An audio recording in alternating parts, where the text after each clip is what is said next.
പരലോകത്തെത്തുമ്പോൾ വേദനിക്കാത്ത, ഒരു വേദനയുമില്ലാതെ അല്ലാഹു സുബ്ഹാനഹു വ തആല പരലോകത്തെ കാര്യങ്ങൾക്ക് വേണ്ടി, അവിടുത്തെ റഹ്മത്തിന് വേണ്ടി, അള്ളാഹുവിൻ്റെ റഹ്മത്താണ് പരലോകത്ത്, അള്ളാഹുവിൻ്റെ റഹ്മത്താണ് പരലോകത്ത്.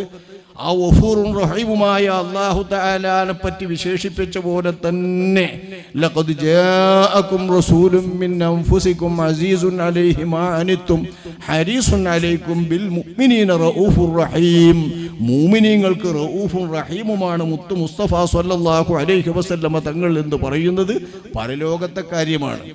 നമുക്കവിടെ അള്ളാഹിൻ്റെ റഹ്മത്ത് വേണമോ, നമുക്കവിടെ അള്ളാഹുവിൻ്റെ ദയ വേണമോ, പടച്ചവൻ്റെ കാരുണ്യം വേണമോ, തീർച്ചയായും മുത്ത് മുസ്തഫ സ്വല്ലല്ലാഹു അലൈഹി വസല്ലമ തങ്ങൾ കൈക്കല്ലാതെ, അവിടുന്ന് മാധ്യമമായല്ലാതെ, അവിടുന്ന് മുഖേനയല്ലാതെ ഒരു റഹ്മത്തും കിട്ടാത്ത ലോകമാണ് പരലോകം. ഇവിടെയും അങ്ങനെ തന്നെ. പക്ഷെ ഇവിടെ അള്ളാഹുവിൻ്റെ റഹ്മത്ത് വിശാലമായി എല്ലാവർക്കും കിട്ടുന്നത് പോലെ തന്നെ അള്ളാഹുവിൻ്റെ റഹ്മത്ത് നബിയുടേതും ഇങ്ങോട്ട് കിട്ടും. അങ്ങനെയല്ല പരലോകത്ത്. അള്ളാഹിൻ്റെ റഹ്മത്തും റൗഫത്തും വിശ്വാസികൾക്ക് മാത്രമേ അവിടെ ഉള്ളൂ.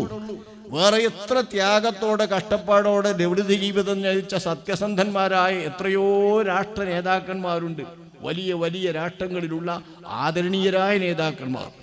പക്ഷെ ആ നേതാക്കന്മാർക്കൊന്നും ഒരിഞ്ച് ഉപകാരം പരലോകത്ത് അവരുടെ സൽക്രമങ്ങൾ കൊണ്ട് കിട്ടുകയില്ല. മരുഭൂമിയിലെ മരീച്ചിക പോലെയാകും അവരുടെ സൽക്രമങ്ങളിൽ നിന്ന് ഖുർആൻ പറഞ്ഞ ലോകമാണ് പരലോകം. ആ പരലോകത്ത് ആർക്കേ റഹ്മത്തുള്ളൂ, റൗഫത്തുള്ളൂ? വിശ്വാസികൾക്ക് മാത്രം. വിശ്വാസികൾക്കുള്ള ആ റഹ്മത്ത് ആരിലൂടെ ലഭിക്കണം? പേടിയില്ലാത്ത, വേദനയില്ലാത്ത, എല്ലാ സന്ദർഭങ്ങളിലും അനലഹ, ഞാൻ തന്നെയാണ് അതിൻ്റെ ആൾ, ഞാനാണതിന് ഉത്തരവാദപ്പെട്ടയാൾ, ഞാനാണതിന് നിൽക്കേണ്ടയാൾ, എന്നെ തന്നെയാണ് അതിന് ഏൽപ്പിക്കപ്പെട്ടയാൾ എന്ന് പറഞ്ഞ് ഏത് ഭീതിത സന്ദർഭത്തിലുള്ള രക്ഷയുടെ മാർഗമുണ്ടോ ആ മാർഗങ്ങളൊക്കെ ഞാനാണതിന് നിയോഗിക്കപ്പെട്ടയാളെന്ന് പറഞ്ഞുകൊണ്ട് മുന്നോട്ട് വരുന്ന മുഹമ്മദ് മുസ്തഫ സ്വല്ലല്ലാഹു അലൈഹി വസല്ലമ തങ്ങളുടെ പരലോകത്തെ ആ മഹത്വവും പരലോകത്തെ പദവിയും നമ്മുടെ മനസ്സിലെന്നും വേണം, എപ്പോഴും വേണം. ആ ഓർമ്മയുണ്ടാകുമ്പോൾ നബിയുമായി ബന്ധപ്പെട്ടുകൊണ്ടും ആത്മബന്ധം സ്ഥാപിച്ചുകൊണ്ടുമല്ലാതെ ഈ റൗഫത്തും റഹ്മത്തും പരലോകത്തെ കനിവും തണലും ഒന്നും ആർക്കും കിട്ടില്ല എന്ന ബോധ്യത്തോടെ നബി സല്ലല്ലാഹു അലൈഹി വസല്ലം തങ്ങളെ കാണുകയും വിശ്വസിക്കുകയും പ്രേമിക്കുകയും ഇഷ്ടപ്പെടുകയും വേണം. അതാണ് ഞാൻ പറഞ്ഞത്, കർമ്മങ്ങൾ ചെയ്യുമ്പോഴൊക്കെ മുത്തനബിയോടുള്ള സ്നേഹത്തിൻ്റെ മാനദണ്ഡത്തിൽ നമ്മളതിന് കിടക്കണം. ഒരു സുന്നത്തായ കർമ്മം ചെയ്യുമ്പോൾ ഇത് നബിയുടെ സുന്നത്താണ്, ഇത് നബിയുടെ ശരീരമാണ് എന്ന വിചാരം നമ്മുടെ മനസ്സിൽ വന്നുകൊണ്ട് കർമ്മം ചെയ്യുക.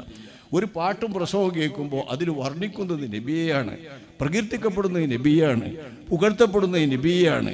പുന്നാര നബിയെ ഏതൊക്കെ പദങ്ങൾ കൊണ്ടാണ് ഓരോരോ കവിതയിലും ഓരോരോ വാക്കിലും ഓരോരോ പ്രസംഗത്തിലും വിശേഷിപ്പിക്കപ്പെടുന്നത് എന്ന് ഇവിടുത്തെ പരിപാടി കേട്ട് നിങ്ങളൊന്ന് ശ്രദ്ധിച്ചു നോക്കൂ.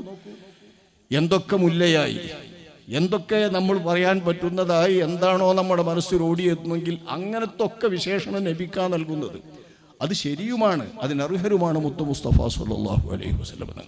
ആ വികാരത്തോടെ, ആ വിചാരത്തോടെ, ആ ബോധത്തോടെ ഈ പരിപാടി ആസ്വദിച്ചുകൊണ്ട് പരലോക നന്മയും പുണ്യവും ഇതിൻ്റെ പേരിൽ കരഗതമാക്കാൻ നമ്മളെല്ലാവരും ഉത്സാഹിക്കണമെന്ന് സാന്ദർഭികമായി ഉണർത്തിക്കൊണ്ട് ഔപചാരികമായി ഈ പരിപാടി ഉദ്ഘാടനം ചെയ്യട്ടെ. അൽഹംദുലില്ലാഹി റബ്ബിൽ ആലമീൻ.